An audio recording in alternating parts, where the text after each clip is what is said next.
live from WTVO Rockford and your home team. Eyewitness News at 5 starts now. President Biden is set to stop in the state line tomorrow. The high-profile visit means drivers may have to find alternate routes. Plus, a local veterans organization holds an annual blood drive. Former service members say donating is a great way to honor those who serve. And a Stateline nonprofit's dedicating November to local businesses. Organizers say one of the best compliments can be done free of charge. Good evening, I'm Mimi Murphy. And I'm Eric Wilson. A Freeport man is indicted by a grand jury for his involvement in a shooting. The charges come nearly a year after another suspect was sentenced. On October 31st, Darian Wheeler was indicted by a grand jury.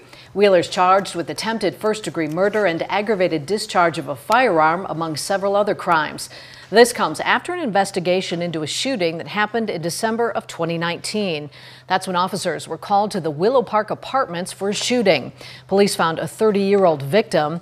The indictment accuses Wheeler and Arian Collins of entering the victim's home and shooting the victim during a fight. Collins was found guilty of several charges, including attempted murder.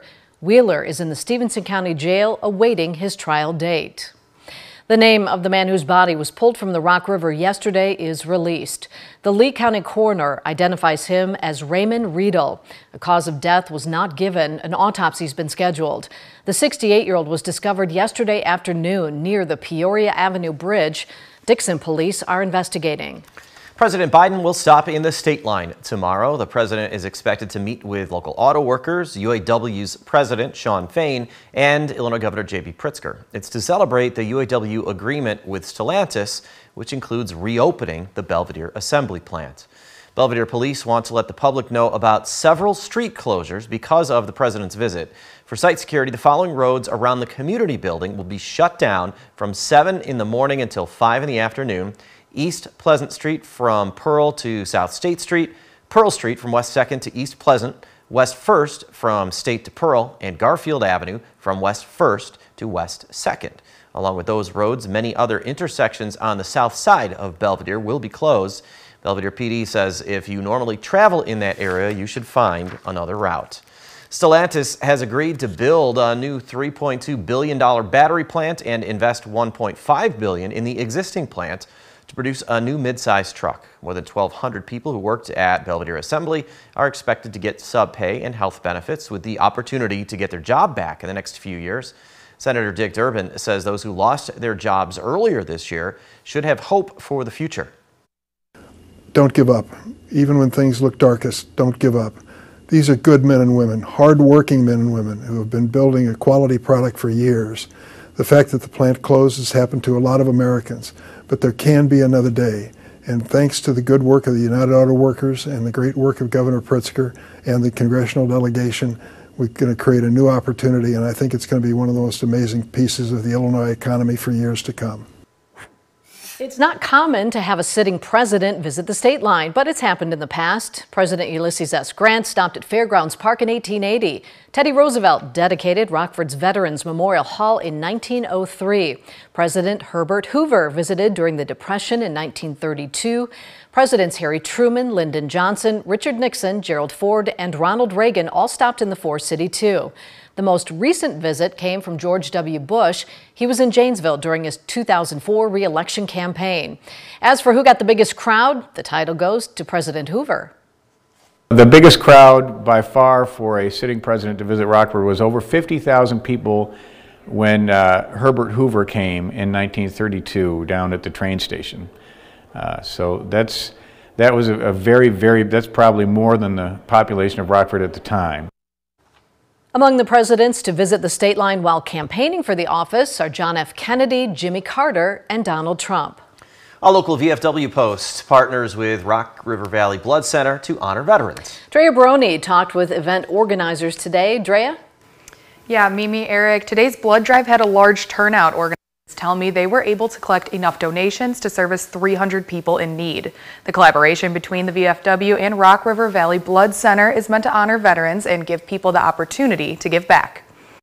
Looking at ways to help the community, and since it's around Veterans Day and it just seemed like a natural fit that VFW's Veterans Day and the Blood Center all get together and help the community. There is still time to donate. Tomorrow, the blood center will set up at a VFW in Belvidere. Friday, they'll be in Freeport, and Monday at a VFW post in Oregon. For more information, go to mystateline.com. Mimi. All right, thanks, Drea. This week, we recognize the sacrifice of all who served in the military with a special edition of Eyewitness News. You'll hear stories from across the country and here at home. Veterans Voices honors those who served Friday at 6 on WTVO 17. A local healthcare center is on a hiring spree. River Bluff Health and Rehabilitation is holding a job fair. The center has openings for nurses, CNAs, dietary staff, and activities staff. River Bluff provides services for short-term rehabilitation stays, long-term intermediate care, along with palliative and hospice care. Organizers say the job fair is a way for applicants to get a feel for the center's operations. It opens up the lines of communication.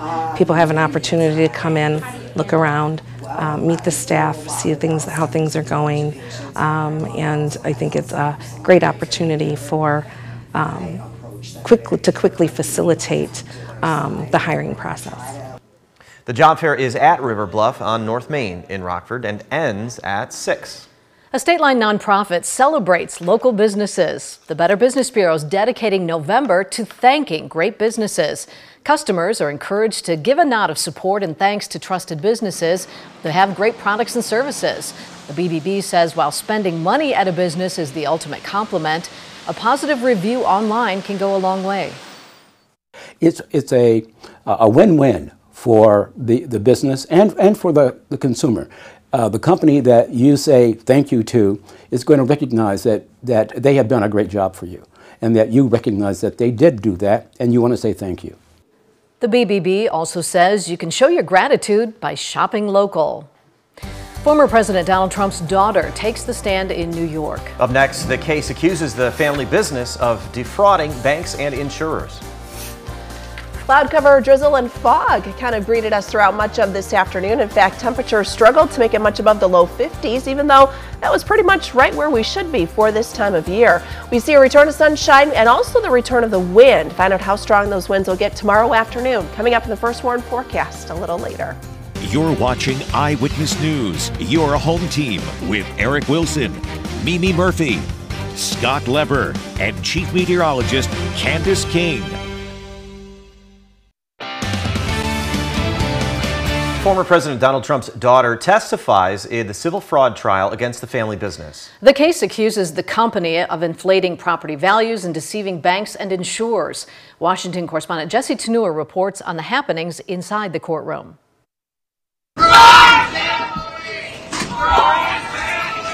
Former President Donald Trump's eldest daughter took the stand Wednesday in her family's civil fraud trial in New York, a case that puts her father at risk of losing control of his business empire. You cannot hide from the truth. Trump and his company are accused of inflating property values to get loans and insurance. Ivanka, who is no longer a defendant in the case, testified that she played no role in her father's personal financial statements. She was very much involved. We uncovered the scheme. And she benefited from it personally. New York Attorney General Letitia James, whose office brought the lawsuit, argues Ivanka used fraudulent financial statements to negotiate loans. She's inextricably tied to the Trump organization and to these properties that she helped secure financing for. James, a Democrat, is seeking more than $300 million in penalties and a ban on the Trumps doing business in New York. You have a racist attorney general who made some terrible statements. Trump has criticized the case and James since the beginning and did not change his tone when he took the stand Monday. This is a case that should have never been brought, and it's a case that should be immediately dismissed. Ivanka is expected to be the final witness before Trump's lawyers begin making their arguments in Trump's defense. In Washington, I'm Jesse Tenor. Well, the state line is expected to dry out over the next couple of days. Coming up, Candace looks at where the rain is now and whether we'll warm back up in time for the weekend.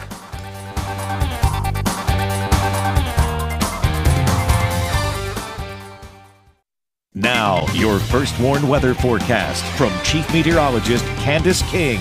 Well, today we were stuck with the clouds, the drizzle, and the fog that really kind of persisted here for much of this afternoon. And we just had a band of some heavy but quickly moving showers and isolated thunderstorms come through. We are going to dry things out eventually here. Still fairly damp out there as we take a live look with our Javon Bay Hospital camera here on the northeast end of Rockford. Visibility improving some from what it was just a couple hours ago, although DeKalb's still down to 1.5 miles. 4 mile visibility in Rochelle. We're 9 in Rockford, 5 in Janesville, and just under 1.5 miles now in Monroe. Part of that from some of the showers and thunderstorms that we had come through. The other part from that low pressure system really pulling in that moisture and not a lot of mixing taking place in the atmosphere. With the clouds today, temperatures were hard pressed to make it much above the low 50s, but that's actually pretty much right where we should be here for this time of year. Numbers are starting to cool off to our west and northwest, and you're starting to feel a little bit of a chill as the wind is beginning to pick up there across portions of Iowa.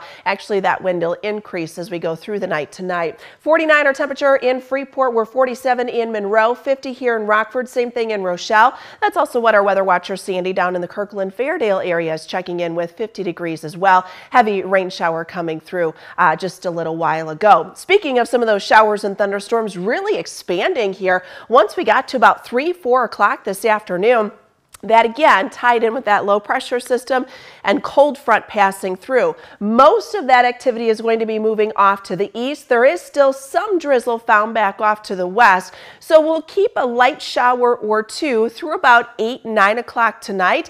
After that, drier air comes in, so that'll help get rid of some of that cloud cover, but the wind will be picking up as a result of that. Still some heavier showers now moving out of McHenry County into northeast Illinois. We go a little further down to the southwest and a steadier shower there. Once you get down 23 south of Genoa, up around Sycamore, just west of DeKalb, and then as you move a little further to the south there, north of Paw Paw and south of Rochelle, you've got a brief steady shower moving through. Again, these are going to be quick moving and out of here by the time we get through about 8-9 o'clock tonight. Notice the drier air coming in, so we do clear things out. Temperatures tomorrow are in the 30s. A little bit of a wind chill though, because it is going to be a windy start tomorrow, and winds will pick up going into tomorrow afternoon, but we do see a return of sunshine, so that'll help, and temperatures are back into the low 50s. We've got a little cloud cover that comes back in Thursday into Friday. Friday's another dry day, but it will be cooler. Notice the wind shifting around to the northwest. This will hold temperatures in the upper 40s to right around 50 degrees. So we've got sunshine, but it is a little bit of a cooler end to the week. 37, that's where we'll end for tonight. Evening rain, thunder will move out. Mostly cloudy skies. Winds will start to pick up. They'll gust around 25 miles per hour tonight. Could get some gusts close to 35 though for tomorrow afternoon as that temperature sits around 52. Let's look at some of the winds here. Notice the uptick in the wind speed later tonight into tomorrow morning. Winds pick up from the west, 30-35 miles per hour for tomorrow afternoon, and then we'll hold on to about a 20 mile per hour breeze on Friday. Weekend still looks fantastic. You've got the upper 40s, low 50s there. A couple cooler overnight lows, so we'll watch for some patchy frost, especially Friday night into Saturday. A little more cloud cover coming in on Sunday, but guys, I think we hold on to that drier pattern into next week. Temperatures in the upper 50s, close to 60 degrees Tuesday, Wednesday, as we continue with that above average trend towards the end of next week. It's nice to see those 60s at the end there. Candace, thanks. Scott's in next with sports. He'll tell us where some of our top high school athletes in the Stateline will compete in college.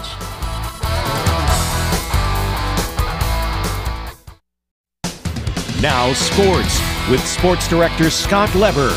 The Ice Hogs have been putting pucks in the net and putting games in the win column, but that changed this morning at the BMO. They lost their school day game to the Texas Stars 5-1. The Hogs' only goal was scored by Cole Gutman. That snaps their 4-game winning streak. This date has been marked on the calendars of our local high school athletes for a long time. It's National Signing Day, and we had a bunch of athletes who signed letters of intent. We're going to start at Durand, where volleyball standout Rihanna and Robertson signed with Division I North Dakota State. Robertson helped Durand win 30 matches this past season. She's the school's all-time leader in kills with well over 1,000.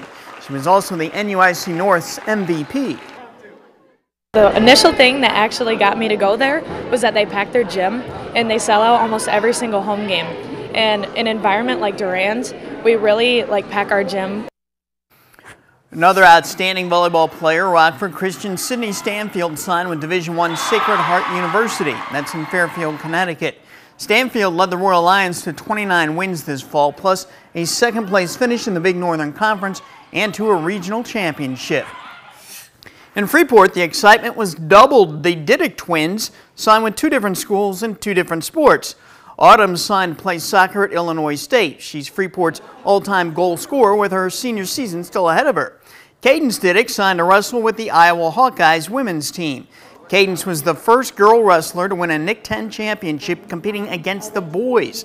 She's won multiple IHSA Girls State Championships, and she's a 3-time freestyle women's national champion. To be honest, I always wanted to be a Hawkeye, so I feel like they had that extra step in front of some of the other schools that recruited me. But I really like the coaches. ISU, the main part for me that sold me was that it's close to home and it's a great school, and I really like the team atmosphere.